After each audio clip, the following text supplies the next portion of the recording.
hemos pedido a Alejandro que hable en castellano para no tener que estar todo el rato escuchando que necesite traducción, pero para él es un esfuerzo porque justamente el idioma de trabajo es más bien inglés o alemán y de hecho es nuestra, aunque es Alejandro de Castro, es nuestra representación alemana hoy en el Goethe Institut, porque él viene del Instituto de Linzwitz de Desarrollo Urbano y Regional Ecológico en Dresde. Investiga las dimensiones locales y espaciales de las desigualdades producidas globalmente. Partiendo de una crítica al discurso de la modernización ecológica, analiza los impactos del consumo excesivo de recursos en zonas urbanas informales y segregadas y explora escenarios redistributivos para una transición justa hacia la sostenibilidad. Creo que con Alejandro veremos aterrizar un poco más alguna de estas ideas, analizando y comparando proyectos. Me gusta mucho también el trabajo que hizo ah, visualizando proyectos y intentando ver y diferenciar, ¿no? Proyectos que son sostenibles y que nosotros mismos categorizamos como sostenibles, ver si realmente están yendo en la dirección del decrecimiento y creo que aquí es donde los que estamos en esta sala, que seguramente ya estamos concienciados con la descarbonización, sostenibilidad, etcétera, nos cuesta incluso todavía saber si estamos yendo en la buena dirección en este nivel del decrecimiento. También, por como decía Jean, por este tema multiescalar, ¿no? Que a veces hacemos proyectos que en sí mismos tienen mucho sentido, pero que cuando los miras a otra escala tienen esta problemática o una cosa secundaria que es contradictoria, ¿no? Así que, bueno, a ver si con Alejandro nos da un poco más de luz. Gracias. Gracias a Carles y la Col por la invitación. En efecto, espero no hacer mucho porque tengo que traducir al español, pero al mismo tiempo me siento como doblemente en casa. Por una parte estando en Barcelona y por otra parte en el Goethe siento que estoy como en mi casa, aquí es donde me siento muy en mi territorio. Efectivamente, en la presentación voy a tratar de aterrizar un poco el concepto y el debate en torno al decrecimiento en casos más particulares. Y como veis en el título, las slides están en inglés y yo hablo en español. Presentaré un poco un dilema, un debate en torno a cómo, si la casuística, si los casos en particular que vemos de The Growth siguen el patrón del trickle down, como de operacionalización de casos extremadamente virtuosos, o si realmente muestran que son prácticas de base que se van elevando, ¿no? Y como decía Carles, hacía una cita al comienzo diciendo que efectivamente hay mucha investigación en torno al decrecimiento y ahora el asunto está en ver cómo aterrizamos esa narrativa en sectores concretos. Yo empezaría esa narrativa en el modernismo en la arquitectura y haría referencia un tanto a la presentación de Daniel. Creo que hay un primer reconocimiento que es que precisamente hablamos de narrativas, no hablamos de teorías, o sea, no partimos de una teoría de la arquitectura moderna o teoría de la sostenibilidad en arquitectura, sino que partimos de una colección de ideas, de trozos de teorías, de discursos que se coagularon en la machine d'habiter y todo esto que conocemos, y que forma, digamos, una línea bastante vaga de qué significa hacer buena arquitectura. No es algo que uno tenga una receta, de manera que si vamos a ir a tratar de operacionalizar cómo puede ser el decrecimiento, tenemos que entender que estamos en esta zona muy vaga de narrativas, ¿no?, que se van moviendo. Entonces, comentamos en esa narrativa, em, pienso que es más o menos claro que al menos a nivel industrial y de práctica, digamos, páginas de 120 gramos por metro cuadrado, los proyectos que suelen salir suelen responder a la narrativa del ecomodernismo. Es una cosa más o menos reconocida, por lo menos en la última década, ¿no? La narrativa del ecomodernismo de por sí en arquitectura presupone que es una especie de continuación del modernismo. Es más o menos, hacemos la máquina del habitar, la machine d'habiter, y le añadimos cosas que lo hacen eco, y con eso hemos satisfecho la necesidad de la sostenibilidad con la necesidad de la misma narrativa que llevamos. No hay un cambio, digamos, fundacional en qué consiste producir espacio. Algunos ejemplos que quizá conocen, que hayan visto en revista o en internet pueden ser la torre vertical, el bosque vertical de Massimo Boeri, un ejemplo anterior de la casa 128 de Werner Sobeck, que en su tiempo era un ejemplo de high-tech en arquitectura muy claro, con materiales muy eficientes. Y más recientemente, esta torre hecha con estructura y superficies de madera en Hamburgo. La narrativa de ecomodernismo, y voy a pedir el agua.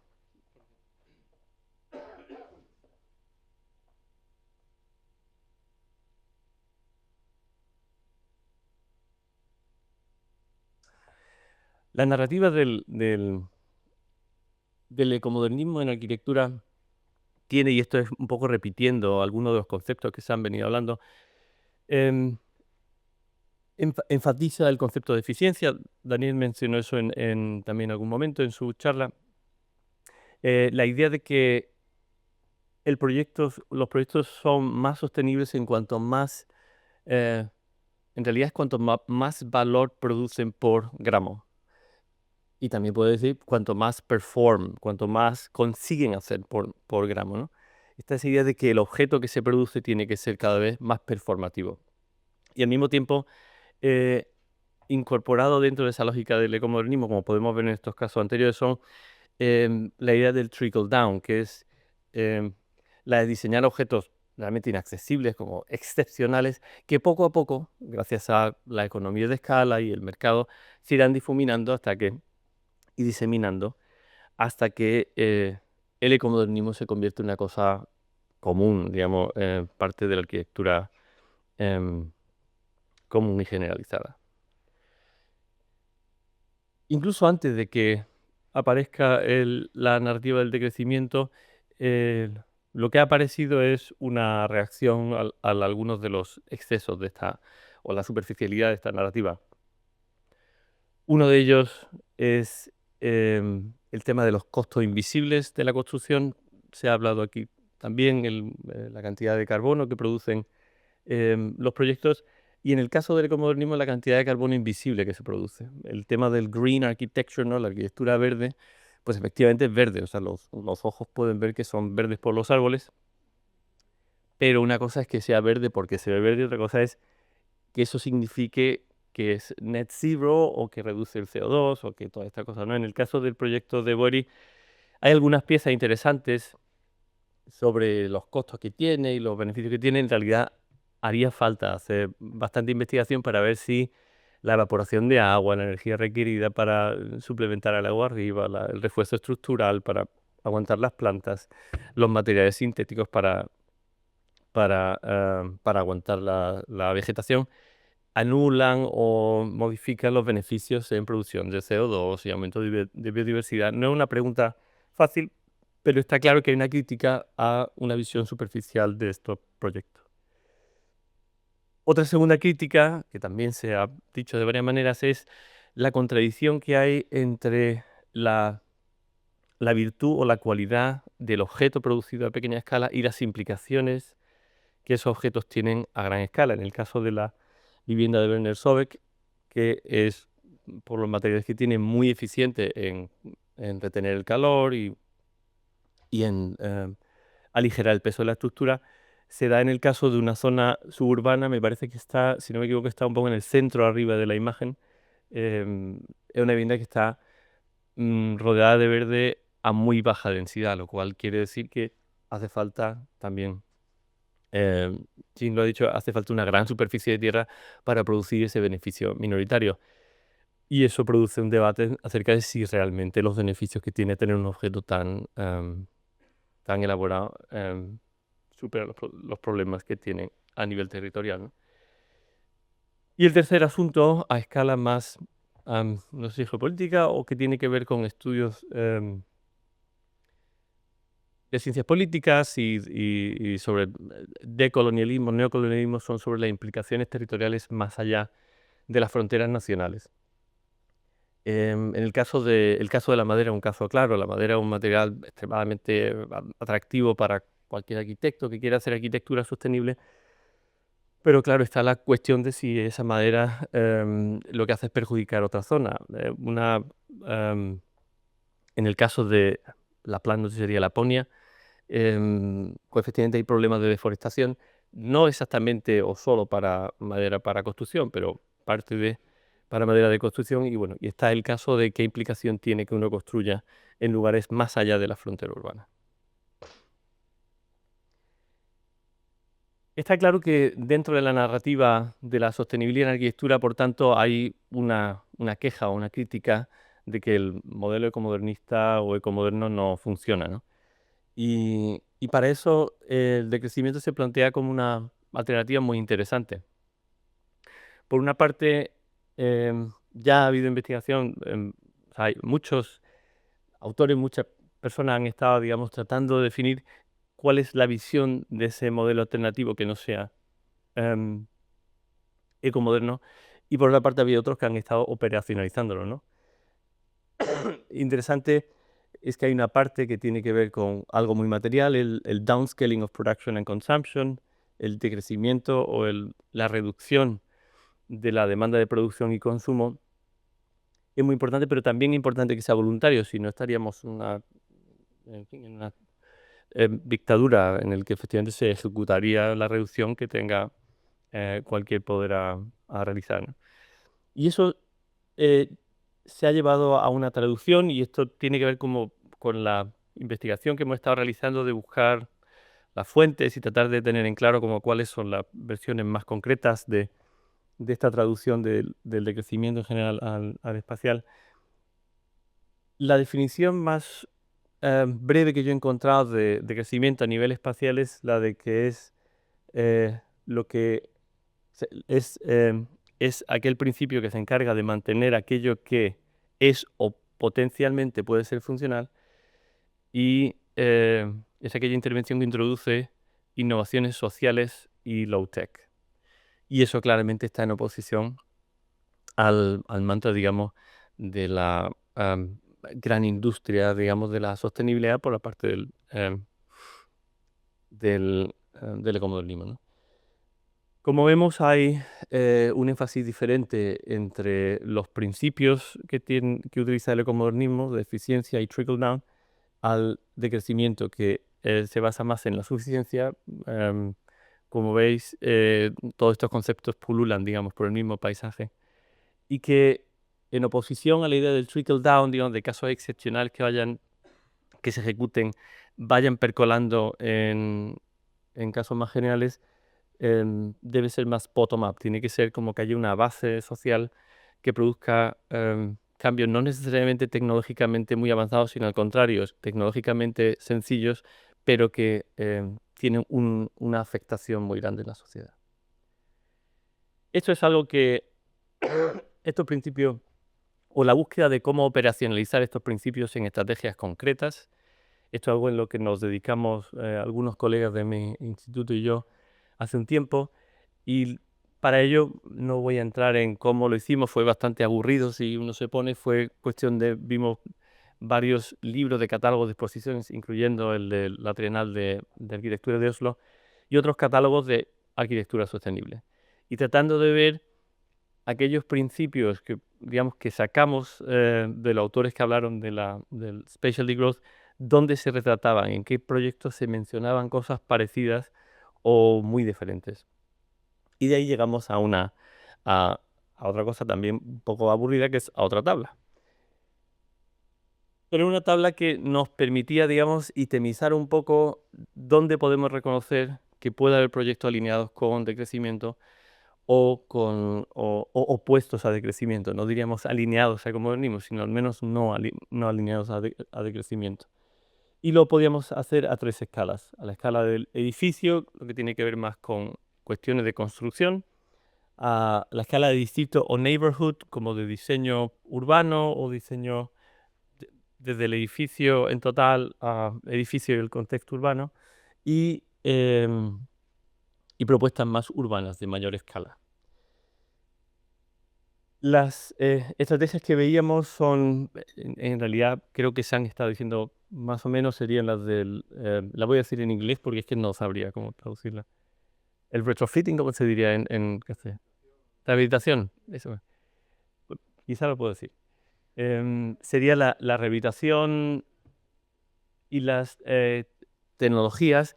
En el caso del decrecimiento sería como el frugal technologies o convivial technologies, tecnologías, digamos, que son acordes y sencillas, acordes al material y sencillas, opuestas a tecnologías industriales que requieren una gran escala.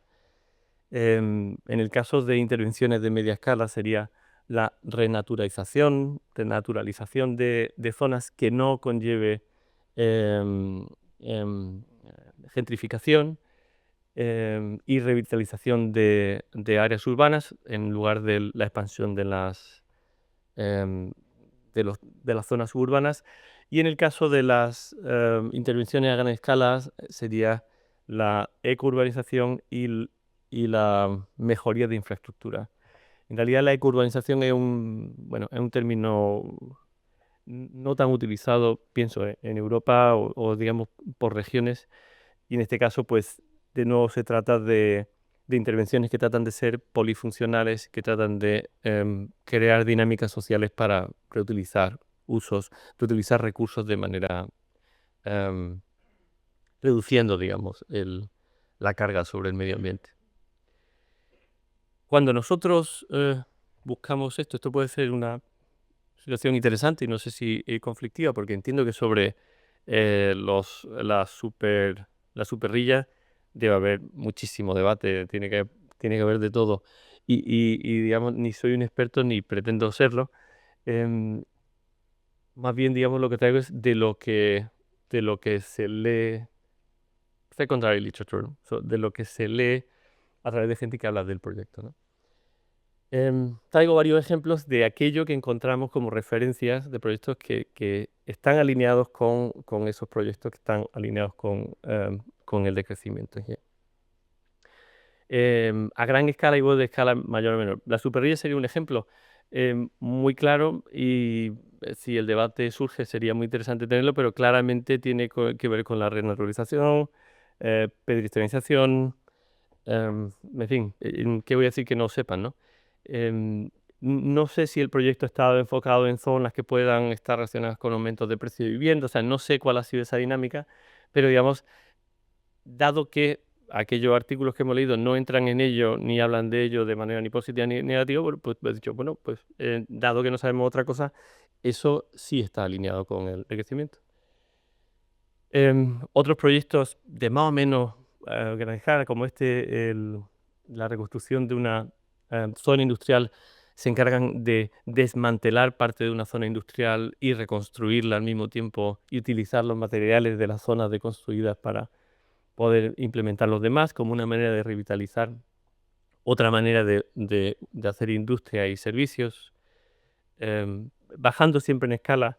em, Claramente lo que es el urban farming, bueno, pues algo bastante conocido y generalizado, pero viendo un poco en las casuísticas que hemos visto, sí vemos que es un concepto que tiene una gran trayectoria, o sea que hay ejemplos no solo antiguos, sino que donde se combina la cuestión ecológica y de biodiversidad y, con la cuestión social. El caso de este estudio de arquitectura, pues tiene claramente una utilidad múltiple de revitalizar una zona que estaba olvidada, el de crear comunidad, el de crear biodiversidad y al mismo tiempo generar posibilidades, digamos, para tener fruta o comida.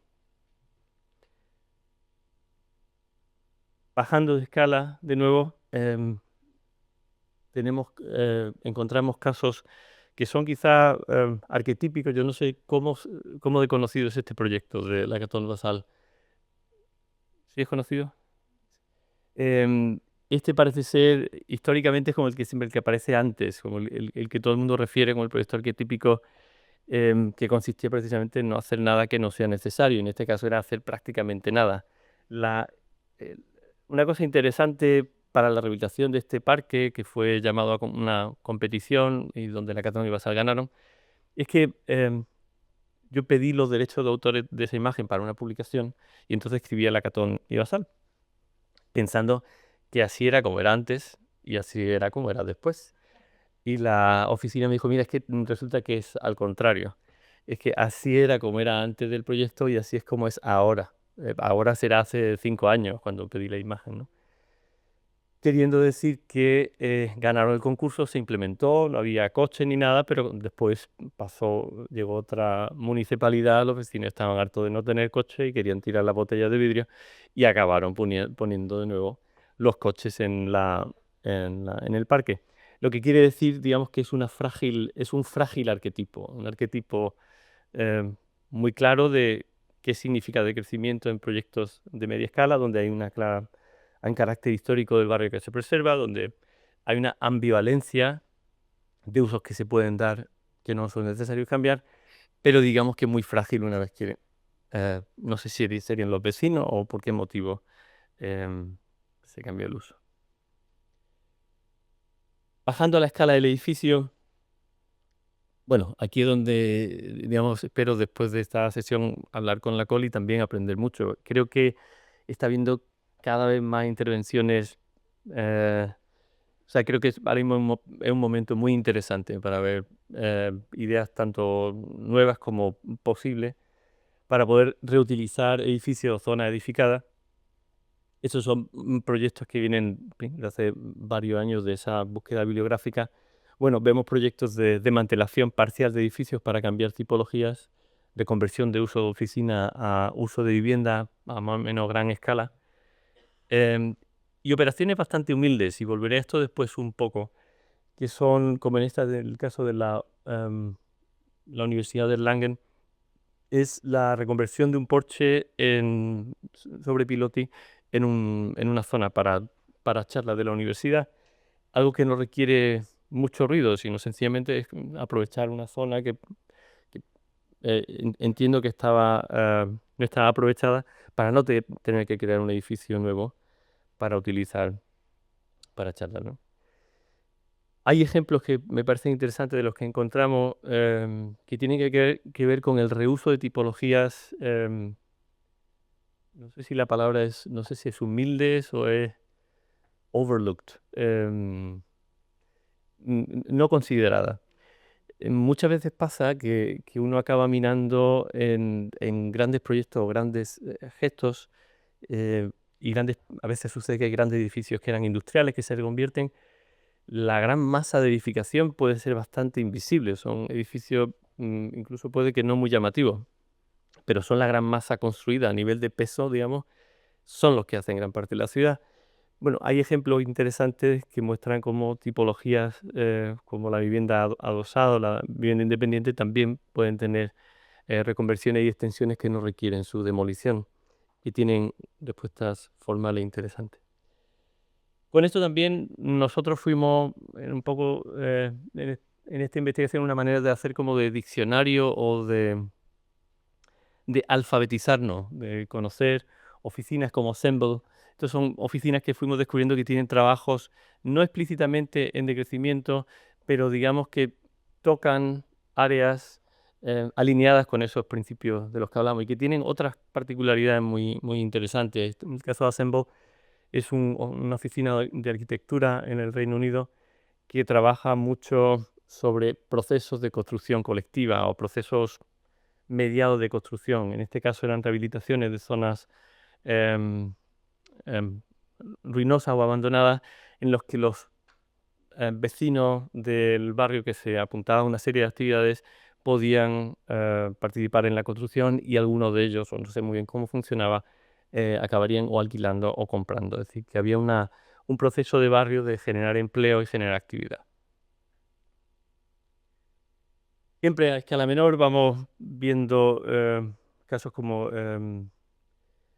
pabellón en este caso más un gesto que otra cosa, reutilizando piezas de edificios y pequeños intentos experimentales por utilizar materiales de edificios desmantelados para producir proyectos. Si no conocéis la oficina Rotor en Bélgica, creo que es muy relevante conocerla. Es una oficina que intentó desde hace más o menos 20 años em, convertirse en una empresa desmanteladora de soluciones de arquitectura para poder venderlas al mercado. Y bueno, tienen un montón de experiencia y también tienen un montón de experiencia del dolor que es que, bueno, que en algunas charlas comunican que el problema no es la oferta claramente, sino es la demanda. O sea, que es cómo vencer a un mercado que realmente es que no demanda los productos que pueden tener, ¿no?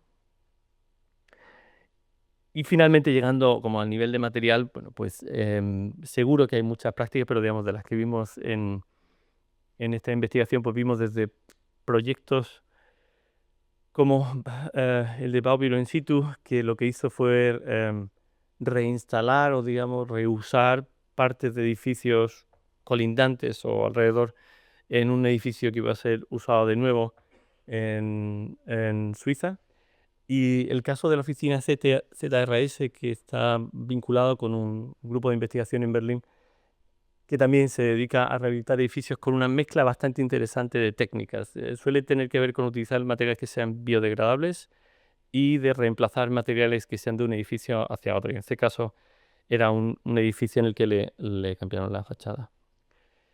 En el caso de la construcción, de materiales de construcción, ahí es donde no conseguimos encontrar, por así decirlo, ejemplos sencillos de sistemas de construcción que reemplazasen a la armadura de hormigón armado, que es un poco em, el kit de la cuestión, digamos, en el sentido de que si uno debe reemplazar eh, materiales fósiles por no fósiles a gran escala, bueno, ¿dónde están los ejemplos de cómo conseguimos crear vivienda colectiva con materiales así? No lo llegamos a ver.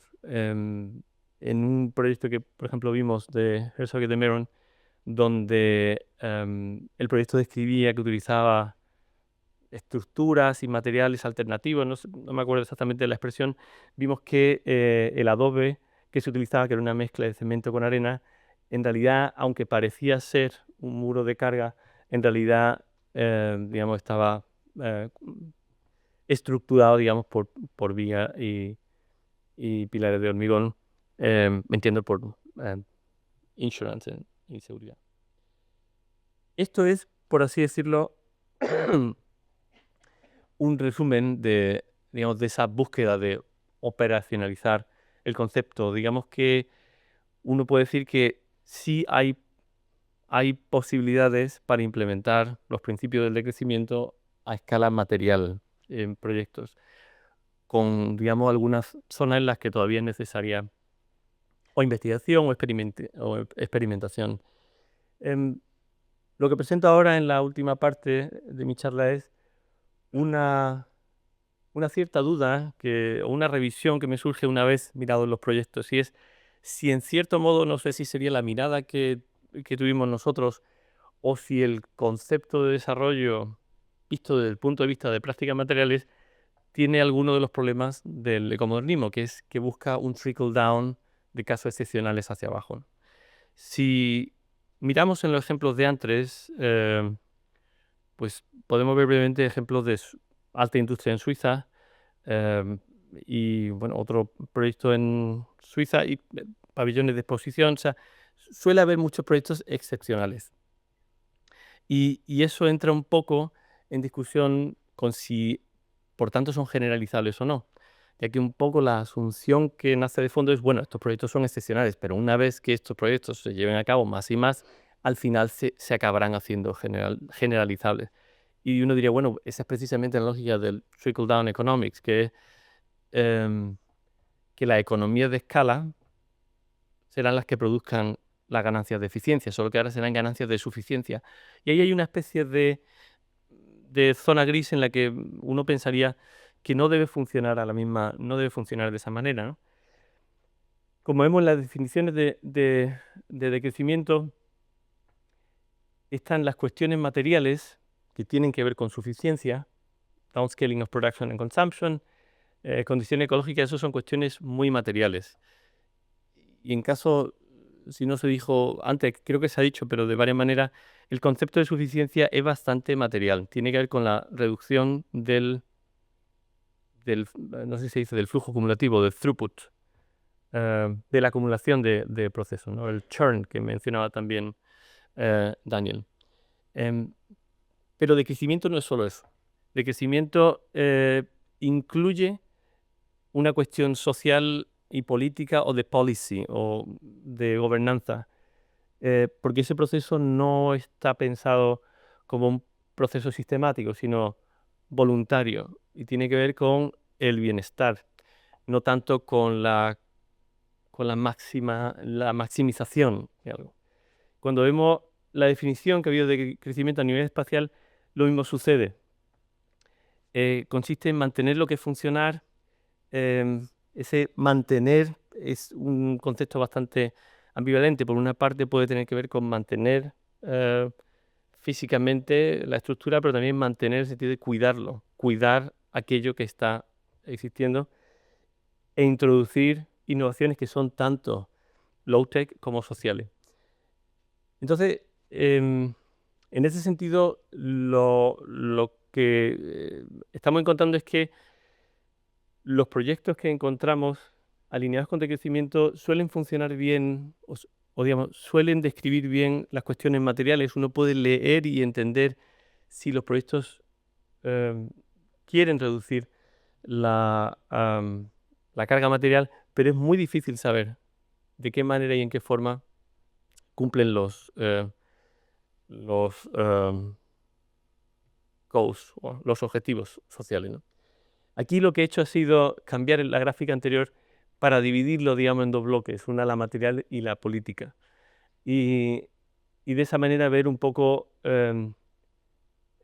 digamos, estamos en proceso de reanalizar los casos para ver en qué momento la descripción de los proyectos describe que los proyectos son suficientes, es decir, que cumplen la cuestión material a la izquierda, o de qué manera los proyectos satisfacen la cuestión política o social en la derecha.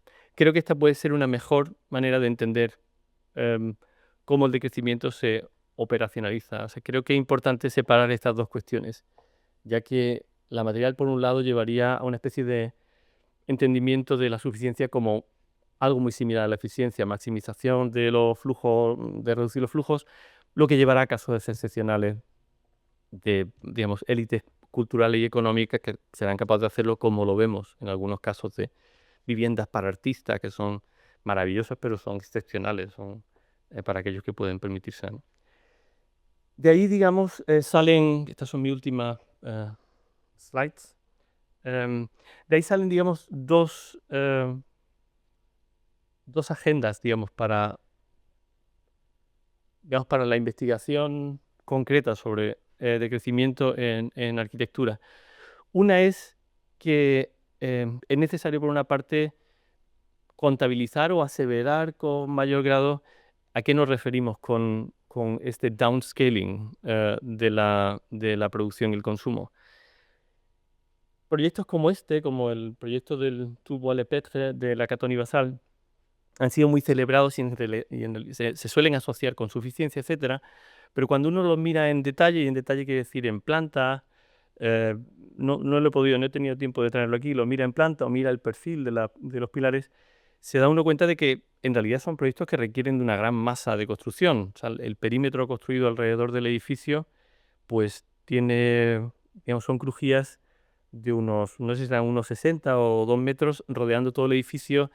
Es un factor forma no muy cómodo y requiere bastante estructura para la cantidad de espacio creado. ¿Realmente ese espacio creado era necesario para rehabilitar el edificio? ¿O la cantidad de hormigón construido podría haber sido utilizada en madera? ¿O podría haberse redistribuido las viviendas sin haberlo ampliado las casas? No quiero tirar piedras contra el propio tejado, pero un paso siguiente, al menos en investigación, en alguno de estos proyectos sería analizar life cycle analysis o como ciclos de vida o consumo de CO2 o consumo de agua en algunos proyectos clave para ver cuándo realmente se está reduciendo el consumo de materiales y cuándo, como en este caso, la rehabilitación de un edificio puede requerir bastantes influjos materiales. No digo que lo tenga, lo que quiero decir es que no lo sé y, digamos, es un poco ambivalente. Uno podría decir que es mucho, que costó mucho material mantener el edificio o que costó poco, sencillamente no lo sabemos muy bien. Por el otro lado, lo que creo que será necesario, y yo creo que esto es una parte hopeful, esperanzadora de la profesión, es mm, que los procesos sociales y políticos que permiten, digamos, que se desencadenan en proyectos alineados con el desarrollo, tienen que describirse con tanta precisión como se describen los procesos materiales. O sea, una cosa que sucede es que es muy difícil saber qué hay detrás de los proyectos. De qué manera enfatizan usos sociales y colectivos sobre usos individuales, de qué manera reinterpretan el uso de la tierra, de qué manera digamos, se enganchan a la ciudad o no se enganchan a la ciudad, qué cadenas de suministro crean, y eso pues crea digamos, mucho desconocimiento sobre si, al margen de que este edificio esté hecho con paneles de heno y sea muy interesante, bueno, si esto es un proyecto viable a gran escala, si esto, digamos, es muy bueno para poblaciones rurales en Suiza, o si esto es, por así decirlo, un capricho experimental para alguien que vive en los Alpes. La verdad es que no lo sé, ojalá sea lo primero, pero para que sea posible aseverarlo es necesario que alguien, no sé si serían las oficinas de arquitectura o si serían los medios, pero sería necesario que la propia descripción sobre esos procesos sociales sea puesta de relevancia.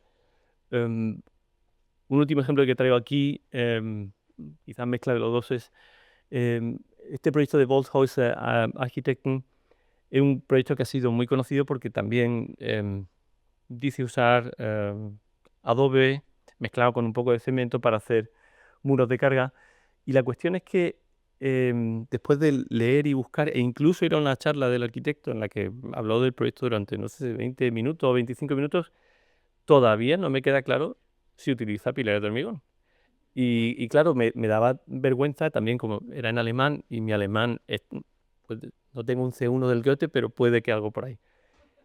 Pero me daba vergüenza decir, oye, perdona, y hay pilares de hormigón, pero digamos, el hecho de que no sea necesario que esté claro para que el proyecto sea valorado como un proyecto alineado con la sostenibilidad, etcétera, etcétera, es indicativo de que hay una desconexión, digamos, entre lo que se le pide, lo que la arquitectura ofrece al ser contada, al ser narrada, y lo que ofrece y lo que se le pide. Yo, le pediría, digamos, que cuente si realmente hay pilares o no hay pilares, porque de eso depende cómo interprete yo que este proyecto puede ser utilizado o no utilizado, y con todo el orgullo, con todo el honor del arquitecto, que habrá hecho lo mejor que pueda y todo eso.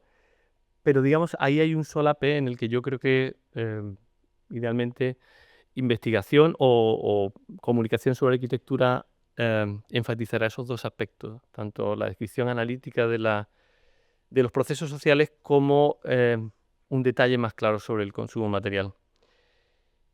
Con eso les dejo con una imagen de Dresde.